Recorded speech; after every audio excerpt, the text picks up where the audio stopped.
Bom, nessa terceira e última parte dos nossos vídeos, a gente vai construir a tabela verdade dessa proposição, é o exemplo 5, o exercício 5, e aí eu pergunto para você quantas letras tem essa proposição composta, você vai me dizer 3, P, Q e R. Então eu vou calcular 2 elevado a 3 linhas, ou 2 ao cubo, isso vai dar 8 linhas. Então está aqui a tabela, uma coluna para P, outra coluna para Q e outra coluna para R. E aí eu pergunto para vocês, há algum símbolo negado? P e R. Então eu vou colocar uma coluna para não P, uma coluna para não R. Tudo bem, já fiz isso, já respondi essas duas primeiras perguntas, então eu vou resolver esse primeiro parênteses, depois esse segundo parênteses, aqui, ó, essa coluna e essa coluna, e aí eu vou resolver tudo no final. Bom, então a tabela está toda não preenchida, então agora eu vou começar a preencher as possibilidades de P, Q e R. Pergunto, 8 dividido por 4, 2... Tá, 8 dividido por 2... Perdão, agora eu que errei. 8 dividido por 2 vai dar 4. 4 verdadeiros e 4 falsos na coluna P. 4 dividido por 2 vai dar 2. 2 verdadeiros, 2 falsos, 2 verdadeiros e 2 falsos na coluna Q. 2 dividido por 2 vai dar 1. 1 verdadeiro, 1 falso, 1 verdadeiro, 1 falso, 1 verdadeiro, 1 falso, 1 verdadeiro, 1 falso. Isso vai dar todas as possibilidades de P, Q e R. A tabela para cá está toda não preenchida, está toda em branco. Então como é que eu preencho não P? Não P é a negação de P. Então as 4 primeiras linhas vai estar falso, porque as 4 primeiras linhas de P são verdadeiras. As 4 últimas linhas de P vai estar verdadeira, porque as últimas 4 linhas de P são falsas. As últimas 4 linhas da negação de P vai estar verdadeira, então, né? Não R, verdadeiro, falso, falso, verdadeiro, falso, verdadeiro, falso, verdadeiro, falso e verdadeiro. Então, preenchido isso, agora a gente vai preencher essas 3 últimas colunas. Lembrando, aqui nós temos a tabela dos principais conectivos usados na lógica formal. A quarta e a quinta tabelas vocês não estudaram, então deixa de lado, tá? Eu quero que você se concentre nessas 3 primeiras aqui. Olha para cá, uma disjunção exclusiva entre P e Q, não é? Então, qual que é a tabela? Essa tabela, né? Então, vai ser verdadeira se somente um dos dois forem verdadeiros. Ponteira aqui, ó, bota um ponteirinho aqui e um ponteirinho aqui, ó, essas 2 primeiras colunas. Olha para cá, somente uma é verdadeira? Não. Então, os 2 são verdadeiros, então vai ser falso. Aqui vai ser falso também, porque os 2 são verdadeiros. Aqui vai ser verdadeiro. Aqui vai ser verdadeiro, aqui vai ser verdadeiro e aqui vai ser verdadeiro.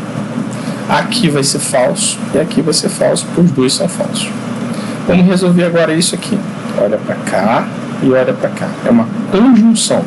Olha a tabela da conjunção aqui. Só vai ser verdadeiro se os 2 forem verdadeiros. Então aqui os 2 não são verdadeiros, aqui os 2 não são verdadeiros, nem aqui também, nem aqui. Aqui é verdadeiro, né? Então o professor colocou aqui verdadeiro. Aqui é verdadeiro também. Esse outro aqui é falso. Esse aqui é verdadeiro. Tudo bem? Vamos agora para a disjunção. Essa tabela agora é da terceira setinha. Então aqui é falso. Que ao menos um tem que ser verdadeiro. Aqui é falso. Aqui vai ser tudo verdadeiro. Porque esse primeiro é verdadeiro aqui, ó. O professor colocou 4 verdadeiros. Aqui é falso. E aqui é verdadeiro. Porque esse segundo é verdadeiro. Então tá aí a tabela verdade, o 5º exemplo. Vamos partir para o último exemplo agora. Pergunta. Considera essa proposição composta. Vamos construir a tabela verdade. Quantas linhas vai ter? Tem 2 letras, né? P e Q. Então vai ser 2 elevado a 2, que vai dar 4 linhas. Então tá aqui a tabela verdade. P e Q, não P e não Q. Então o professor construiu uma coluna para P, outra coluna para Q. Tem negação? Tem, de não P e de não Q. Então construir uma outra coluna para não P, outra para coluna não Q. Vou resolver primeiro esse parênteses, depois eu vou resolver esse segundo parênteses. Está aqui uma coluna para o primeiro parênteses, outra coluna para o segundo parênteses, e depois eu vou resolver tudo. Está aqui, ó. Tudo bem? Tabela toda não preenchida, vamos começar a preencher. 4 dividido por 2, 2. Então vai ser 2 verdadeiros e 2 falsos. 2 dividido por 2, 1. Um verdadeiro, um falso, um verdadeiro, um falso. Coluna não P, como é que eu preencho ela? Negação dos valores de P. Então, se tem 2 verdadeiros na primeira coluna, a negação de não P vai ter 2 falsos. Aqui são 2 falsos, aqui vai ser 2 verdadeiros. Não que verdadeiro, falso, verdadeiro, falso, verdadeiro. Disjunção entre P e Q. Olha para cá para a tabelinha. Na disjunção, ao menos um tem que ser verdadeiro.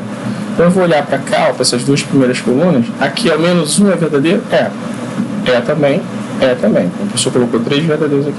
Aqui os 2 são falsos. Então o resultado vai dar falso. Vamos para a quinta coluna. Nessa quinta coluna é uma conjunção dessas duas colunas aqui, ó. Não P e não Q. Então, para ser verdadeiro, as duas têm que ser verdadeiras, né? Essa tabela aqui, ó. Olha para cá. As duas são verdadeiras? Não. Aqui as duas são verdadeiras? Também não. Aqui as duas são verdadeiras? Não. Aqui é. Então, eu só colocar um verdadeiro aqui. E por fim, eu vou fazer essa coluna, que é a conjunção dessa coluna com essa coluna. Então, para ser verdadeiro, os dois têm que ser verdadeiros. Aqui os dois são verdadeiros? Não. Aqui os dois são verdadeiros? Também não. Aqui os dois são verdadeiros? Não. E aqui os dois são verdadeiros? Também não. Então, isso aqui, ó, tudo falso. O professor já falou, quando tudo é falso, é chamado de contradição. Então, a gente tem uma proposição composta, que está nesse exemplo, é uma contradição, porque todo resultado, qualquer possibilidade da tabela verdade, vai me resultar num valor falso, numa proposição composta falsa. Tá? Pessoal, dúvidas, estudem, procurem o professor, mande e-mail. Forte abraço, até a próxima.